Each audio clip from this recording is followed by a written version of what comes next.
আসসালামু আলাইকুম। আমি বলছিলাম যে গত কয়েকদিনের মধ্যে নদীতে ফেনার একটা জাম লাগবে। তো এই যে ফেনার জাম লাগিয়ে গেছে। তো আগে যে পানি কম ছিল, মোটামুটি পানি অনেকটাই বাড়ছে, তাও পুরোপুরিভাবে বাড়ে নাই, আরও বাড়বে। কিন্তু এখন আবার ভাটা লাগছে, কিছুক্ষণ পরে হয়তো আবার জোয়ার লাগবে। নদীর এটাই একটা নিয়ম, কিছুক্ষণ পর পর জোয়ার ভাটা লাগতেই আছে। তো এখন ওই যে মাঝখানে ফেনার জাম লাগিয়ে আছে। তো এই হচ্ছে নদীর অবস্থা। নদীটা খনন করার অনেকটাই প্রয়োজন। যদি খনন করা না হয়, এই নদীটা আগে পরে খালে পরিণত হবে। বর্তমানে এটা খালের মতো হয়ে আছে।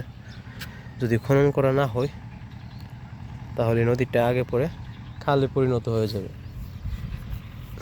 তো যাই হোক, সকলে ভালো থাকবেন। আল্লাহ হাফেজ।